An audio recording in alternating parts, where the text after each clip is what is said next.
You are listening to the Horse Radio Network, part of the Equine Network family.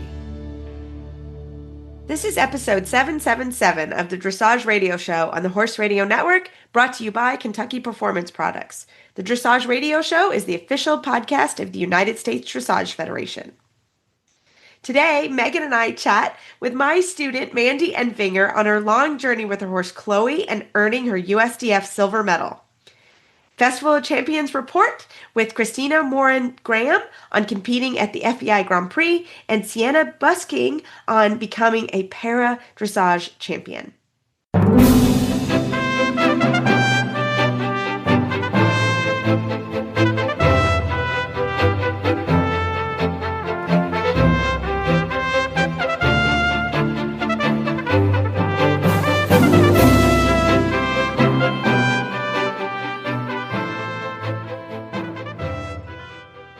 This is Reese Stanfield in Georgetown, Kentucky.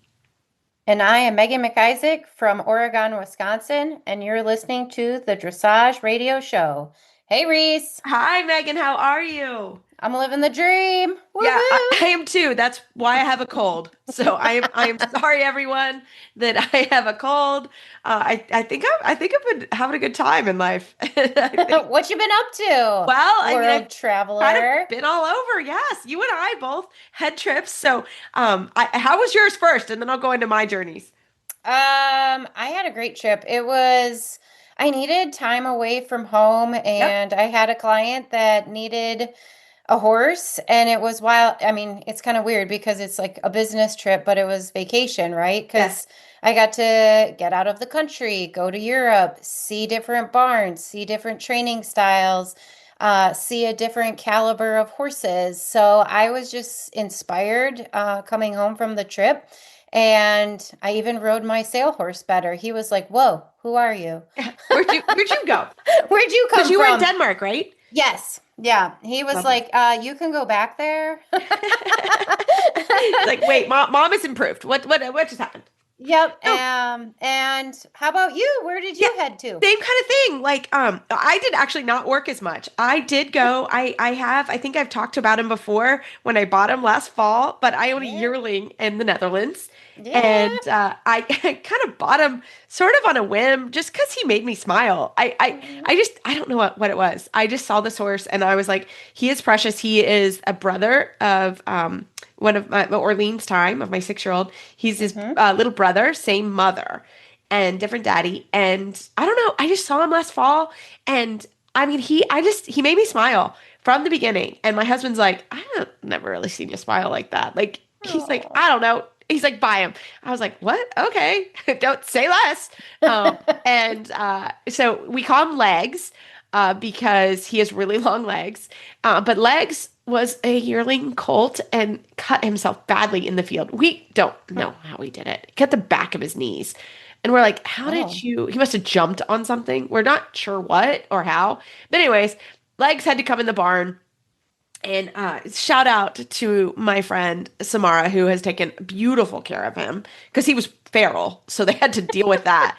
Thank goodness they dealt with that. It was good. He had to come in the barn and he had some learning to do.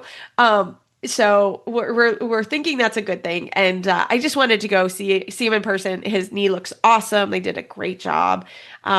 So I called my best friend and I was like, hey, you want to go to Amsterdam? And she's like, yeah, that literally, yes. And then like, she was like, hold on, let me start booking the tickets.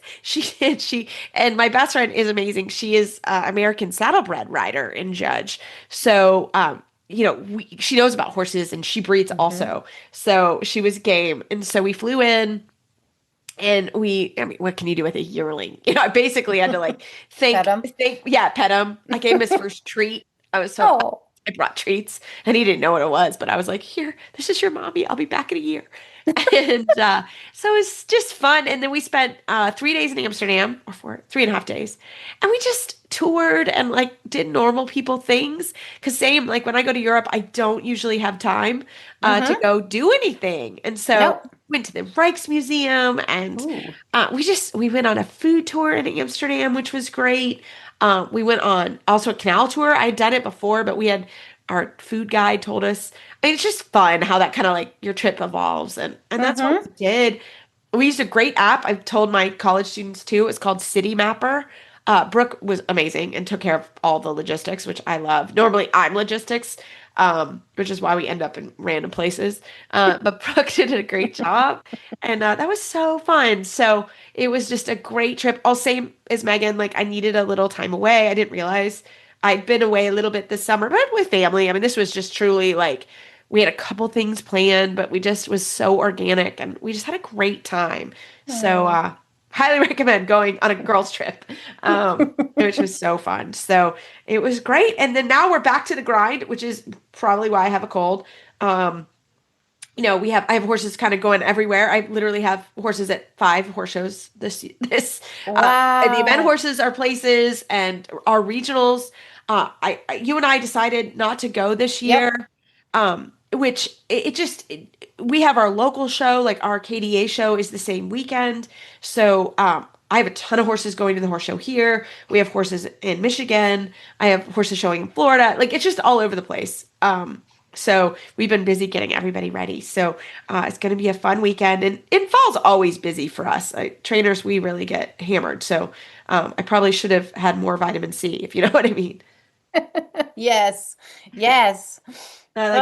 Didn't do enough vitamins. So lesson learned. I know better, but it's been fun and I've been having a great time and getting everybody ready. So yeah, it's fall season, full steam ahead. We have to wish everybody luck at their regionals. I think Region 2 is the first regionals going out. But they're this weekend. Yeah.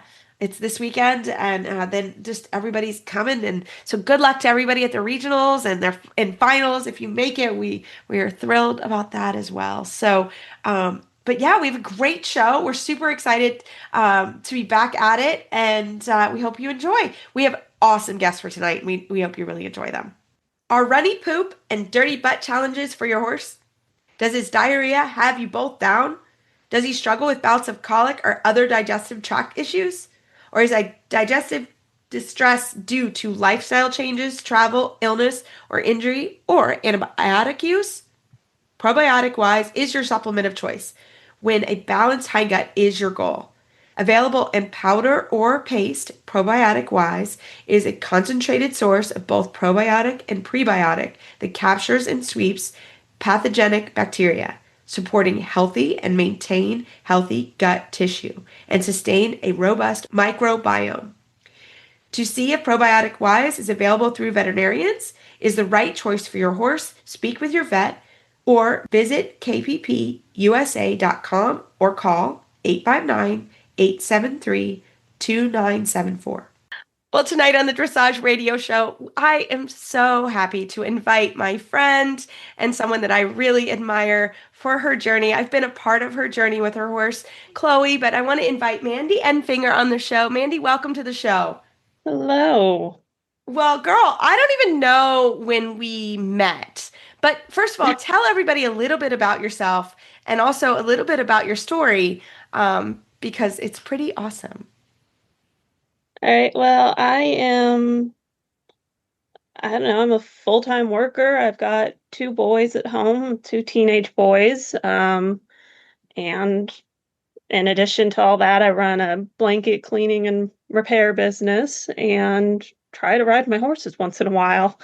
So I feel you. I feel you on every level. So, Chloe, I got in 2015. And I have a wonderful husband. I'm really lucky with him. I actually met him. He was managing a farm. So he's a qualified horse person in his own right. Absolutely. We love Sean. Shout out to Sean. Yeah. We love you too, Sean. He's my eyes and ears on the ground at all times. He's our farrier. Oh, wow. Trailer driver sometimes when I'm not feeling up to driving. So support team. I mean, he's wonderful. And he comes to every one of your lessons and videos, and he's awesome. Wow. Does he have a brother? No, I'm kidding. No. I'm kidding. I just saw a spinoff happening, a Dressage Radio spinoff. Sorry. We digress, Mandy. Back to scheduled programming. But Tell us how you found Chloe, because I love the article you wrote, and I was like, that is so awesome because it was your husband that found Hmm. Chloe, right? Yeah. Yeah. So I had a late teens thoroughbred that I was working with, that I'd actually brought with me from California. And he was just kind of starting to get older and needing to slow down a little.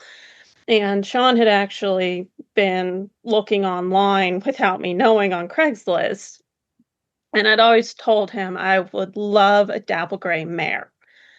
And I'm also about 5'10" and a lot of legs, so we know I need a big horse. So we were looking like a 16.2 to 17.2, hopefully. And he found an ad for a thoroughbred mare that was 6 years old, 16.3 dapple gray, unbroke. I'm like, this is my dream horse. Let's go see her. So we went, I mean, she's like out in Timbuktu, Kentucky. It was like almost a 2-hour drive to get down to where she was at. And we get there and little dapple gray mare in the first stall. It's like a run into a stall. And Sean looks at her and he's like, she's not 16.3. Yeah, and he's like, he didn't even want to get out. Oh, And I was like, well, we came all this way. And I was like, no, maybe she's just smaller because she's kind of down in a hole. We'll get out and we'll look at her.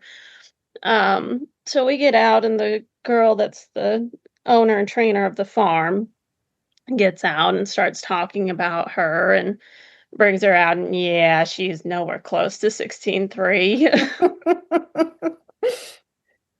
So we're like, okay, well, we'll watch her go around and then probably move on.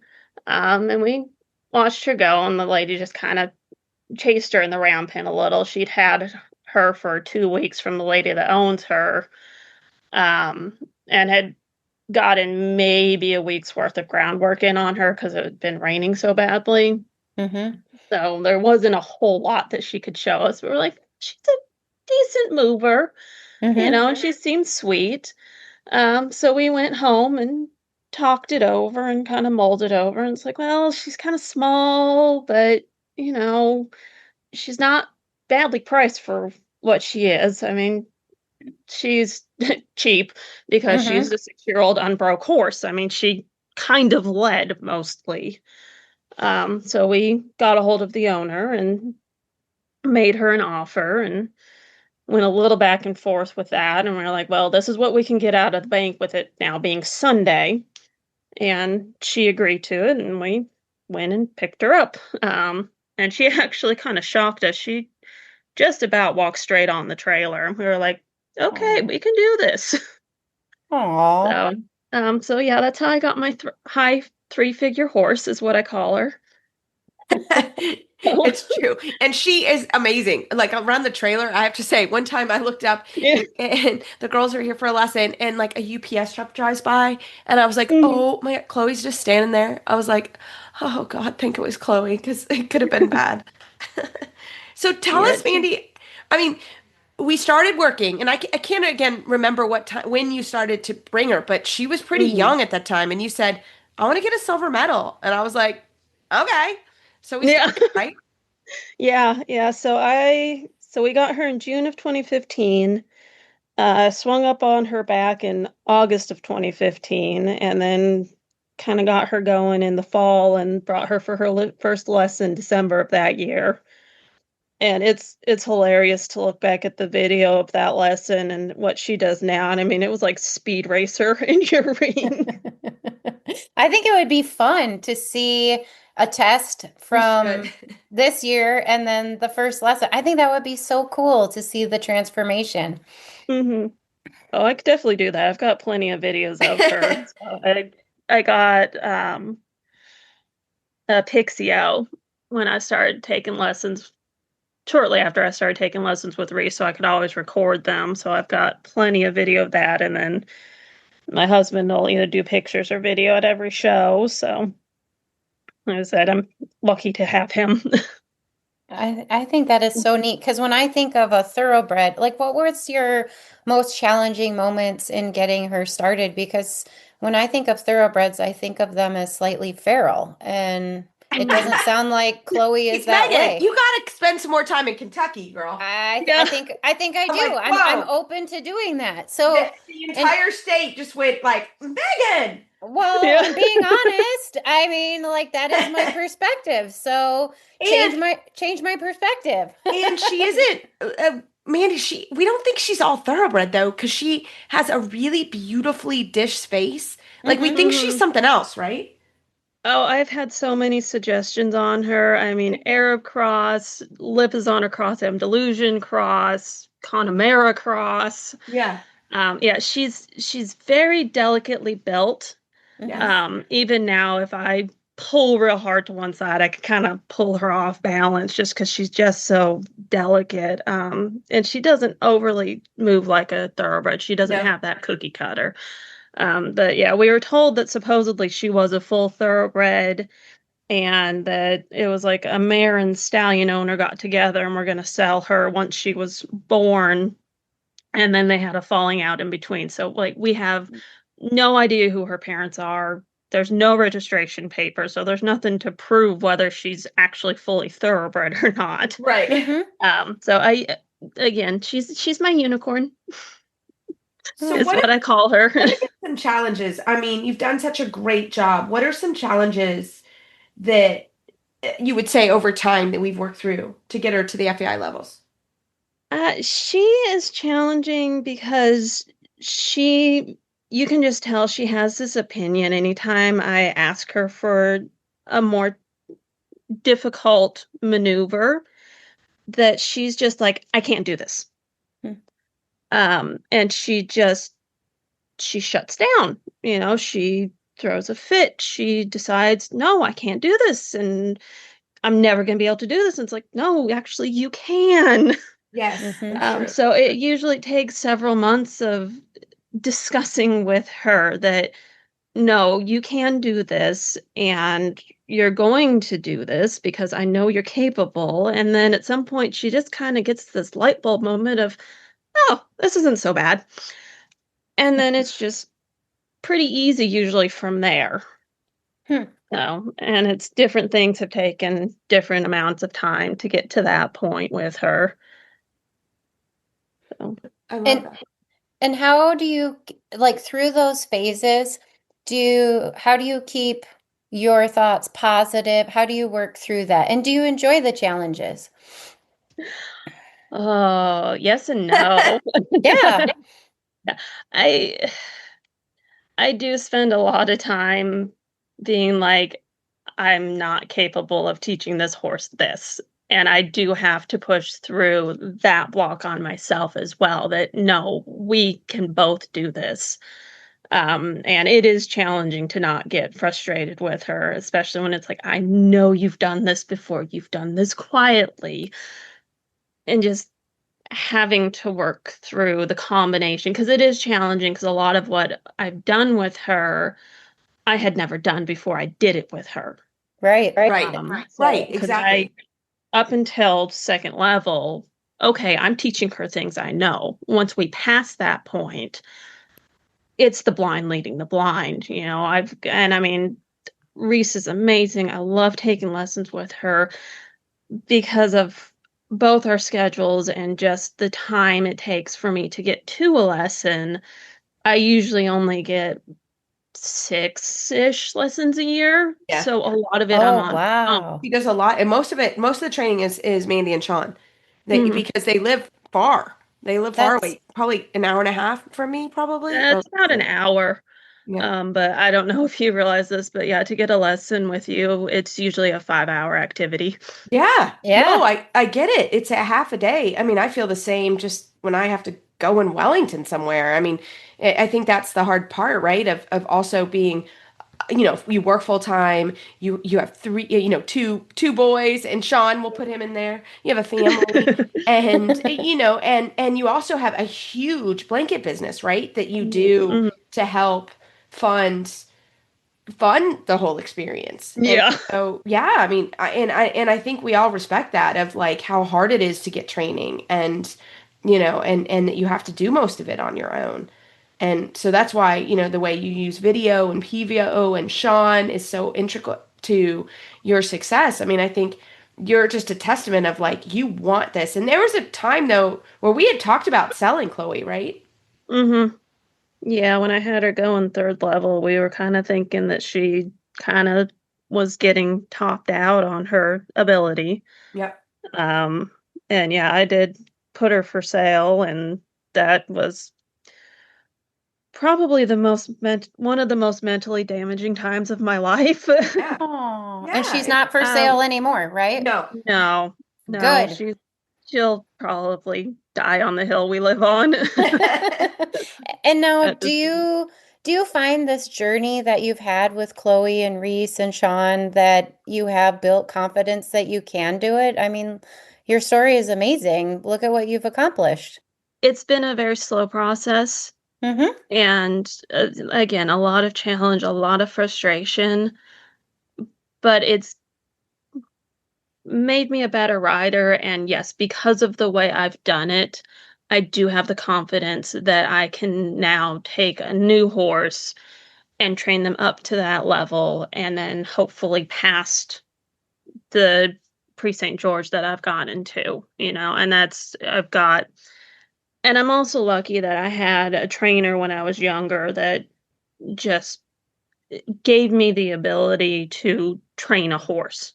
Mm-hmm. Because there is a difference between being able to get on and just ride a horse and then get on and actually train a horse. And she instilled those basics in me so that I now have the skill set to start the training process. And then Reese has given me the skills that I need to continue up the levels.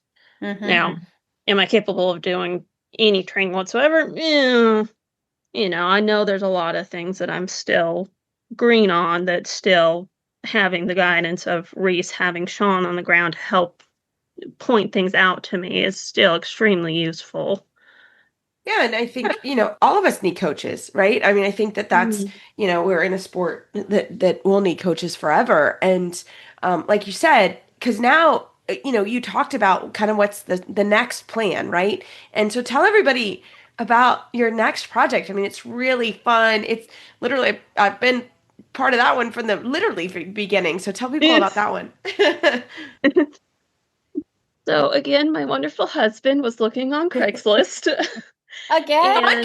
Sean could get some work out of this. I've decided. Sean's Yeah. gonna join us in this video. I love it. Yeah. So he had found two mares that one we were looking at and we're like, that's a brand. So we went out and looked at them, and the one mare is an RPSI branded mare. The lady actually managed to pull her papers out, and send them to us. She was a 10-year-old mare at the time. And we got her with the idea. She was, again, Greenbrook. It took 45 minutes to get her and what I call her sister on the trailer at the same time. But we kind of got with the idea of, maybe another project that I didn't have time for, and eventually to breed. So 3 years ago now, we finally were like, we're breeding this mare. And so the joy of Central Kentucky is that Lexington is filled with vets. Yeah. There is vet everywhere. They don't want to leave Fayette County. Yeah, not where Mandy lives. No, I'm only 45 minutes from most of the major vet practices. None of them would come down to me. So Reese thankfully offered to let me bring this mare up to her farm to try and get her bred. It was Because we team needed, effort. obviously, a vet coming out and checking on her and inseminating her and everything. And we ended up we bred her like 2 days after we brought her up to Reese's farm, and she didn't take because, of course, the shipment got lost in the black hole that is the FedEx hub in Memphis. Yeah. Truth. So she missed that one, and then we short cycled her, and she didn't actually short cycle. So And it was a mess. Yeah. And then we ended up taking her to Root and Riddle's breeding farm, at the very end of June, and they actually got her bred. We did counter-to-counter service, which if I ever do again, I'm just doing that. Because I'm not playing this getting lost in the hub game again. No. And so 2 years ago, our very first homebred was born, and I named him For Fun SF because I want to have fun. And I Aw. want that reminder every time I get on him that that's why I wanted him here, is because I want to have fun. Oh, I love it. Isn't it fun? Yes. And now we call him Baby Piranha, but Yeah. it's still fun. Yeah, so his sire is Fortunato H2O, and Fortunato's barn name, I think, is pretty widely known as Tuna. So we kind of wanted to keep the trend going, and we called him Piranha. So he's piranha fish on the farm. So, and he's just been so much fun to play with. I mean, just, we were handling him from day one, and he's just been easy and laid back and just takes everything in stride. So right now he's just past 2 years old, and we're working on some long lining, which is also a fun challenge because I don't necessarily have all the facilities that you need for a young horse.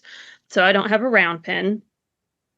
So what we've been doing is actually having Sean on a lunge line with me, then long lining him, and then slowly starting to take the lunge line off some and let me kind of take him around on his own. So That's so exciting. So exciting. It's so exciting. And it's going to be such a fun journey. And we're thrilled for you, Mandy. And we can't wait to be a part of your journey. And thank you for coming on and sharing with us. I mean, I think it's so cool to find, and hear the stories. They do exist of horses found in a field. And with good horsemanship and good riding and good training, you can do it. You can get a silver medal. So we're so proud of you, Mandy. And really, you're one of my heart people because you work so hard at it. And you guys are so great. So congratulations again. Thank you for coming on. And how can listeners find you online if they want to learn more about your blanket services, which we keep you very busy, yes. and a little bit more about you? So my Facebook is just Mandy Endfinger, and that's literally phonetic. It's like the end of your finger. And then I'm on Instagram, and that's Starfire, which is STARFYIRE. And then if you want to check out my business, which I'm not very good about keeping up on, but I'm good about answering the messages, it's also on Facebook, and it's Horse Suds and Stitches. Oh, that's cute. And she does great embroidery too. She's amazing. So we love it. Well, thank you, Mandy, for coming on. Thank you, Mandy. Congratulations. From early morning feedings to late night barn checks, horse care follows a rhythm, and Chewy helps you keep in step. Whether it's grooming for that shine, gear to protect every ride, or the supplements that power their stride, Chewy delivers what you need when you need it. Fast shipping, flexible auto ship, and trusted brands mean you can focus on the feel of the reins, not the stress of the supply run. Your horse counts on you, and you can count on Chewy to match the beat of your barn life for every season and every reason. Start your order today at chewy.com/equine. Well, today we are so excited to have Christina Morin Graham on. She was the highest placed Grand Prix competitor at the Festival of Champions this summer, and she's a managing principal at Graham Partner. Christina, welcome to the show. Thanks so much for having me. It's a privilege to be here today. We are thrilled to have you. And we've already, of course, started chatting before we started the tape. We had to quit chatting and get you on the air. But Christina, you're wonderful, and we want you to tell us a little bit about yourself. Oh, thanks. I am in my mid-50s and I'm a mom. I have a wonderful husband and two boys that are teenagers. And I've worked full-time in business since I graduated from college and started in investment banking at Goldman Sachs, and then worked for an M&A boutique. And then I've been in private equity for it's around 27, 28 years at this point.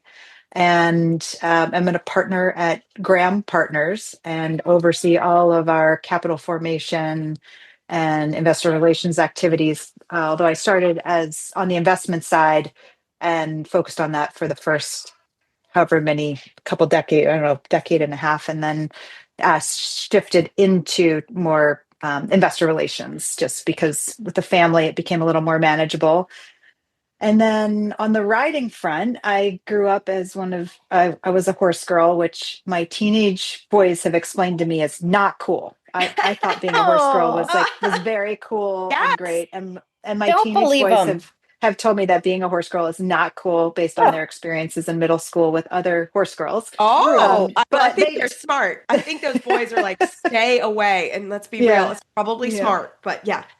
And so, but I grew up with not a lot of, I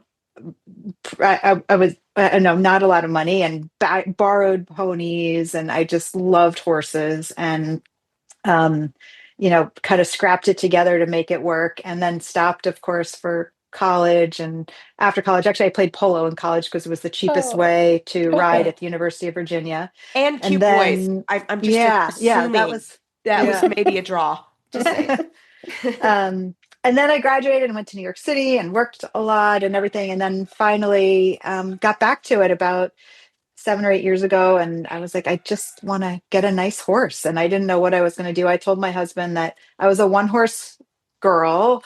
And now I think we calculated the other day, including retired horses and donkeys and my kids' ponies, it's now 12. Whoa. So they're like potato chips. From one. Yes, they're like potato chips. You can't have just one. I mean, let's just be real. This is what I say to my husband. I just can't have one. They're a potato chip. I don't know what happened. But my normal answer, my husband asked me, how many horses do you have now? And I said, well, do you want to include the donkeys and the ponies and all that? He said, yes. But the normal answer when someone says, how many horses do you have? I say, is too many.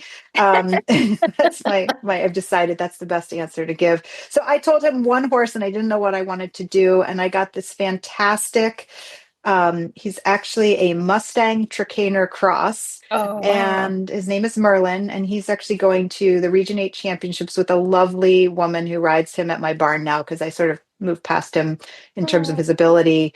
And he's just an absolute like push button, cleans up at the lower levels. And then I realized I didn't know anything. And so then I started on my learning journey on the riding front. And lo and behold, somehow I ended up just doing the Festival of Championships at Grand Prix. So, just a little jump there. Yeah. Tell us about your horse. So the horse that I rode at the festival is a phenomenal mare. We call her the Queen, Dauphine the Queen. She is, I do have another Grand Prix horse that I've actually trained up to Grand Prix, but Dauphine came really as I would call her a schoolmaster for me. But we ended up realizing that she is way, way fancier than that. I sourced her myself directly from her owner in Germany, Franzi Stiegelmeier, who used to ride with Monica Teodorescu. She's a top, kind of mid-tier professional over there who's competing in the larger CDIs, hasn't broken through to that top, Olympic team level, but she's, a solid, just rider and trainer over there. And I sourced Dauphine from her directly. It was funny when I went to try her, because I went by myself and I'm always intimidated when I go to try any horse. And her father clearly had a strong bond with this horse and probably with Dauphine, and probably gave her, boxes of sugar cubes a day, because when I was riding her, she just kept wanting to go over to him. And I was like, I'm riding a Grand Prix mare and her ears are looking at this guy over here. She's just, and she was, kind of happily, podunking around and doing half passes and one tempies and what have you. But I could tell that I was not her focus. So that was, and she, we just realized I trained with some top people, and pretty quickly they were like, you've got to get this horse in the big ring. She's like, she looks kind of funny. She's got a long neck and she's croup high, and she doesn't look like much. She actually has some Anglo-Arab in her breeding. And she's just, if you just saw her in a stall, you would walk right by. You wouldn't necessarily think, she just looks kind of average or even a little awkward. And then you pick her up and you put her together, and She's a big mover. I don't think just anybody could ride her because she does require, it's a physical ride, but she is just spectacular. And if you make her not boring, she is not boring. So it's been a great journey, and I've learned so much from her. And I learned a ton from being at the festival. It was an incredible experience. And I feel like it was that step up game change for me in my riding, which is really what I was hoping to get out of it, which was incredible. Yeah, tell everybody about that. Like, you haven't been to festival before, kind of explain the experience a little bit. Yeah, I did not know what to expect at all. And I got there, and before I kind of just walked around the main, kind of where all the arenas are and the warm-ups are, and coming more from amateur land. And I do go to some wonderful shows, and I've competed at Devon and other big shows, but even in those venues, it's not uncommon to have coaches on the side that are yelling out, more outside rain, you need more bend, don't let them do that. And the atmosphere at the festival was very different. I walked over to the warm up, and it was the day before. They were already doing young horse classes, and I hadn't even done the jog yet, but there were horses getting ready to compete. And the warm up had this hush over it. And there's, a small number of horses, beautiful riders, and the trainers on the side all have their headsets on, and they're talking in a really low voice with a lot of intensity at their rider. And then there are, 20 people there that are all people that I've mostly only seen in magazines, famous trainers, and who are observing, the kinds of people that are, keeping an eye out for our next, Olympic hopefuls. So it just had this feeling of this undercurrent of intensity and energy, and it gave me the goosebumps. And I was like, I just think that just forces you to ride at such a different level, because you just know you've got to get in there. And again, I didn't want to embarrass my trainer. I think that was really important to me. I guarantee In you a did good not way, embarrass your trainer. in a good way. I was like, if she's coming out here to help me, like, I need to show up and bring my best. I was joking with everyone before we went out, and I was like, the horse is 60%, the trainer's 30%, I'm 10%. And so if I bring even 5%, we could still do well. Who do you train with? But I train with several trainers, but right now my go-to trainer is Heather Mason, and she's really is my trainer right now. And then I clinic with different people, and I've had a number of individuals that have been really formative in helping me along at various points to just learn and develop a foundation, which I didn't have, from Felicitas von Neumann Cassell, Jim Coford, Silva Martin, and others as well. But Heather's spectacular, and I just have nothing but amazing things to say about her. Yeah, and I think that that's so true. Like, it is good in a way, like, as you develop as a rider, I think that's important to know that, it's okay to change or develop, or maybe it's not the right person at the right time, or your schedules don't match up. And so I think that's a cool thing, that you've been able to, and I think that's normal. Megan and I, we've had trainers now for a long time, but, we've had a lot of trainers as we go through our career. So yeah. And I need to mention also Tracy Olson and Pam Goodrich. I'm up in Massachusetts in the summer, and they've just been an incredible, important part of my journey as well. So yeah. I love that. So I just have to know, like, how do you, I just run a barn and have a husband. I can't imagine business and children and a husband. And how do you do it? Like, how's your schedule look? It's a little frenetic. I can imagine. So it's a great question. So first, I would say I have a phenomenal team of people, and I just surround myself with really, really good people. So whether it's at work, I have just rock stars who work for me. I have about 9 people who work for me at my office that report directly to me or indirectly to me through others. And I try to give, great feedback, but I set the bar pretty high, and I try not to micromanage. I have my barn manager, Laura Murphy, and I have an assistant barn manager. So because we have other horses in our barn that are there as well that aren't mine. are just phenomenal. And for me, I think knowing that the horses are getting the best care possible um, is so important that they get every kind of need met. And what's really important to me is that they each get to have their own personality and to kind of express who they are. I love mares, and they can be kind of like divas, but I love that about them, and making sure that my horses really feel like they have a voice in kind of, and that they have a schedule that they know about. But really getting all the best of care, I think is really important. And then on the home front, I have an amazing husband and kids, and a phenomenal like housekeeper. So I will say that. Oh yeah, I mean you have to. Couldn't do it all.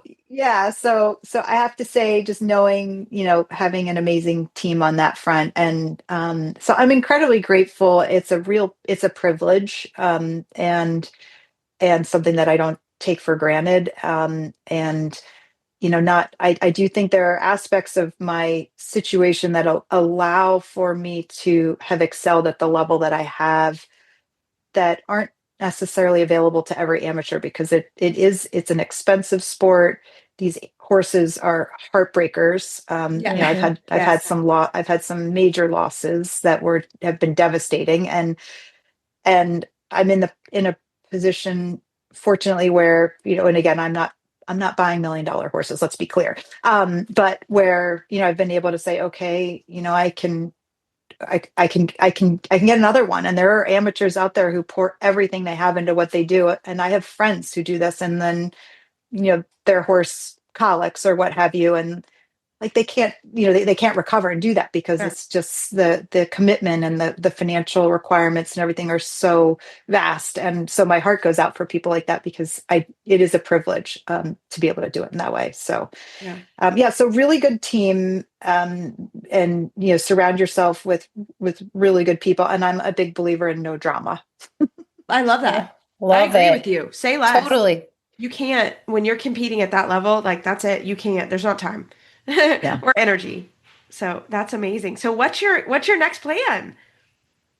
Well, I have a lot coming up right now. So we have Region 8 championships, and I just looked, and it looks like, I mean, the classes are huge. I'm very excited. So I have a horse at small tour, and I have two horses going at the kind of Grand Prix level. And so I have three horses that are competing in that. And then if all three of them are still going and everything, a week later, they'll all three compete at Dressage at Devon, Love which I'm on the board of, and it's an amazing show, and it's the 50th anniversary, and we have a master class with Ingrid Klimke, and we have a dance off. It's going to be really fun. So they'll compete. Tell me more about this dance off. What? Oh, the dance off is amazing. So we're going to, and then I would maybe go to nationals if I qualify. So there's a lot going on, and that's going to be in Ohio this year. And that's in Ohio, Kentucky. I got to go back. I got to go back. What's the dance off? Like I'm still the dance there. off. Okay. That? So that one is really interesting. So my husband, who is also in finance, is a breakdancer, and he's in his 60s, and he, has been involved with breakdancing in the Olympics. So there's a whole another side to it. So I was like, this is an Olympic sport. Like I want to know more. Not that I can. So it's an incredible sport, and the athletes, there's men and women both compete in the Olympics, and they both actively participate in the sport. It's a global sport with big participation. I mean, in Europe, in Asia, in the US. So it's a tremendous. There's a big following. And somehow, when we were talking about Dressage at Devon and really bringing the show back to life, so many of these single horse shows, including Dressage at Devon, struggle financially.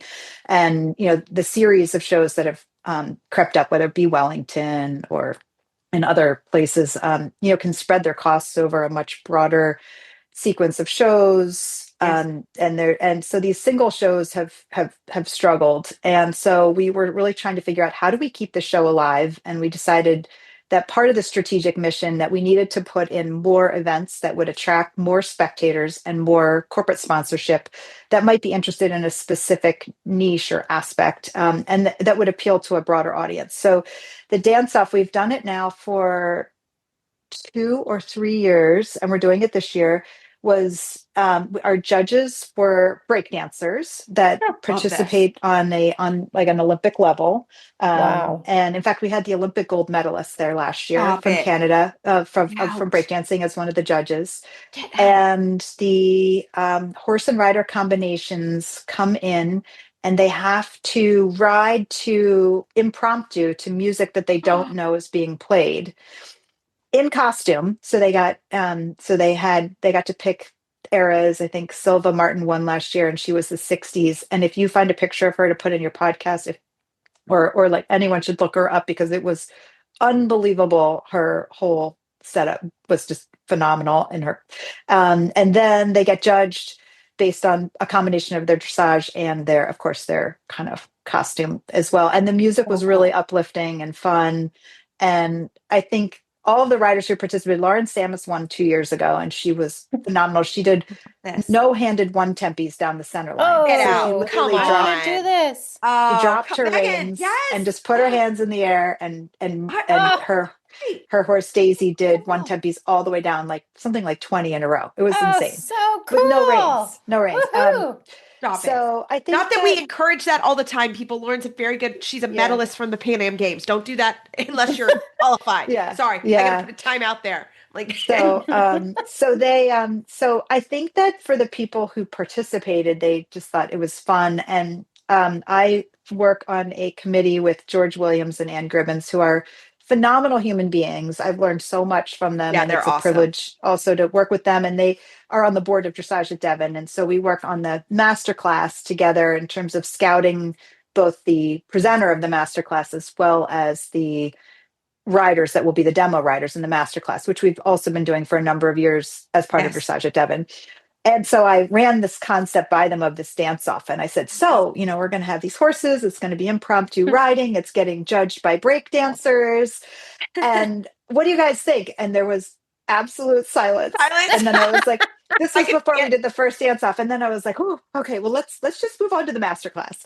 And George Williams texted me immediately after the dance off and said, that was amazing. So that is so cool. So I just think, because even they were like, what did we, I don't know. It was this whole like amalgam of, music and it was the whole thing. I think it was hard for people to get their head around, but people have loved it. Now they have. Dressage is fun. I love it. Yeah. And there's also educational, they're going to be lectures too that I've seen. Yes. Yep. So I'm trying to forget the woman who's really good on biomechanics. Hillary Clayton is coming back, I believe. And then there's a bunch of, other lectures on various topics. So we're really trying to expand the show to be really like the gathering place at the, where everyone wants to come to see some of their favorite people that they don't see all the time. The shopping is great. Oh yeah. It's an amazing venue. The footing is great. We could do better. We could have better stabling, but we work with it. I remember I went when I was 14. I don't think it's probably changed in 30 years, but that's okay. No, I love it. Oh, Christina, we could keep you on all night. You are so fun. I love that you're bringing fun back, and just to hear your story is so cool. I know why you are highly recommended to come on the show. Girl, you are phenomenal. Thank you so much. We want to hear about your journey this fall. We want to hear how Devon goes. We're going to cheer you on at the finals. I can feel it coming. Best of luck, all the good things, and thank you again for your time. Thank you so much. And thanks for reaching out. And I'm happy to keep you guys posted. It's a good growth experience. And I'm trying to just be a better rider for my horses. Want to reach a passionate, engaged audience of horse lovers? The Horse Radio Network, with thousands of listeners worldwide, offers unique sponsorship opportunities to connect your brand with horse owners, riders, and enthusiasts. Over 90% of our listeners have bought a product from a HRN ad in the past year. Partner with HRN and take your brand to the next level. Visit www.horseradionetwork.com/advertise today. Well, tonight I am so excited to have Sienna Busking on. She is from Oklahoma, and she competed at the Festival of Champions in the Paradressage Intermediate Division. Welcome to the show. Hi, thank you. Well, we're thrilled to have you, and you came so highly recommended. So I was so excited to hear your story. So can you tell us a little bit about yourself? So I'm Sienna. I live in Oklahoma and I compete in para dressage. And I started on that journey in October of 2023. I went to try on to be classified, and then that just opened so many doors. I love that. Tell us what doors, like tell us kind of about your history before you got into the para program. Okay, so before focusing on para dressage, I was eventing and I wanted to continue eventing. And I heard that if you were classified as a para, you would get a dispensation card. And while you have that for, para dressage specific shows, you can also use it at any USEF show.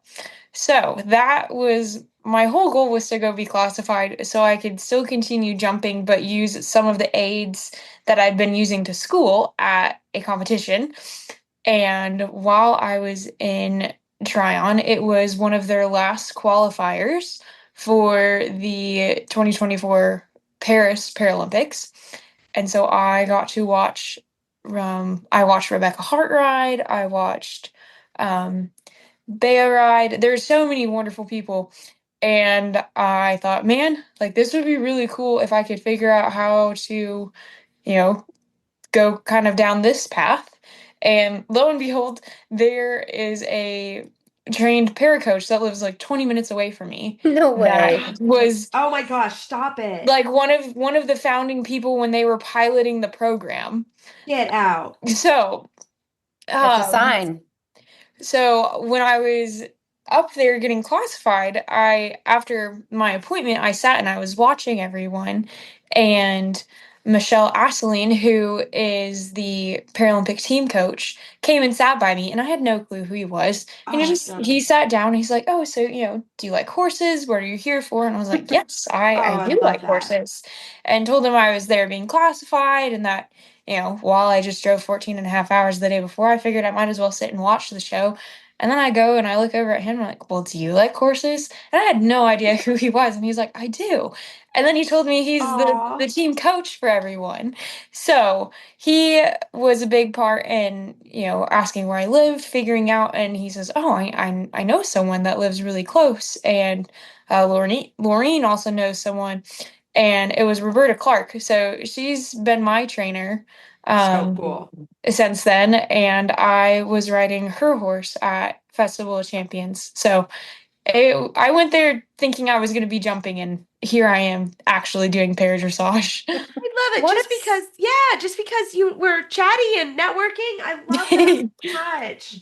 What a story. And tell us about the horse. So I rode Divino. He is 25, so he's actually older than I am, which is kind of funny. He is a Hanoverian, and he and Roberta got their gold medal together in 2021, and then after that he was retired. And I started taking lessons with her on my young horse, Zephyr. And one day she had the idea. She was like, you may kind of like Divino. He's pretty forward and really strong, but he's a really fun horse. So I started riding him, and we said it was his, trial to come out of retirement. And he loved it. He was so happy to have a job again. And it worked out well. Grade 3 is walk trot, and then you can have canter in your freestyle. So it's just the perfect spot for him to be, kind of for his second career. That's wonderful. That is so cool. So he's super fun. We ride probably in the grass pasture as much as we ride in the arena. That's where I'm comfortable. Has a blast out there. He's a little more forward, which I enjoy. And he loves any type of treats. He's always, if you're not giving him a treat, he'll look at you and he'll just tilt his head sideways and stick his nose out until you give him one. And he totally has my mom trained. I love it. So tell us for people, because the para tests have been renamed, right? Can you explain that a little bit? The intermediate level, what does that mean? Okay, so there's three levels of para dressage. You have novice, which is kind of like your intro to para dressage. Sets up a good base for you and your horse. And then you have intermediate, and that's kind of a step up from there. And then the last level is the Grand Prix.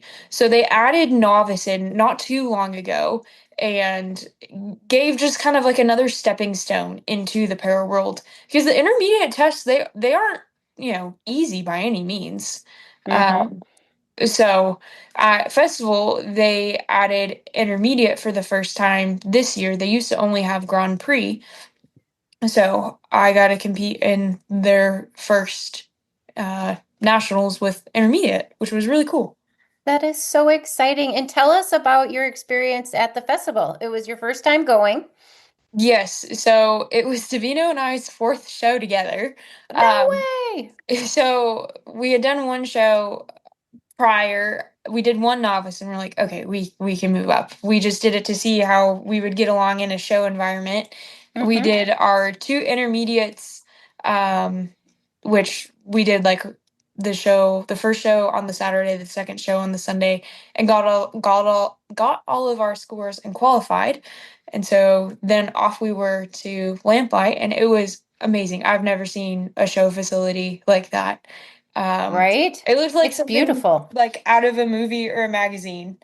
Um, so we got there and they had all of the para riders right next to each other at the end of the barn A. And I was just blown away by how welcoming and sweet everyone was. A lot of these para riders already knew each other, so I was definitely kind of the newbie going into it. Especially with living in Oklahoma, I'm not near anyone. But they were so helpful, and as much as we were all wanting to be competitive and do our best, there was just as much, if not more, support coming from everyone wanting you to do your best as well. So that was just, I love the group of people that were there. And then the atmosphere, it was, just being able to ride and perform your freestyle in front of that many people and see your name on a Jumbotron with your picture was Isn't that fun? Oh, it was so cool. I was like, oh my gosh, my face is huge on that board. And it was live streamed. I was like, people are watching me ride. And it's not just, me Of course they are. in a back pasture in Oklahoma. And tell us how you did. I think you were amazing. Yes, we won champion for intermediate. Woohoo! I really wasn't expecting it going into it, but we were, in the competitors, it was not a landslide by any means. We were all neck and neck, but it really came down to test B. So you have test A, test B, and freestyle. Test A is worth 40%, test B is worth 45%, and freestyle is worth 15.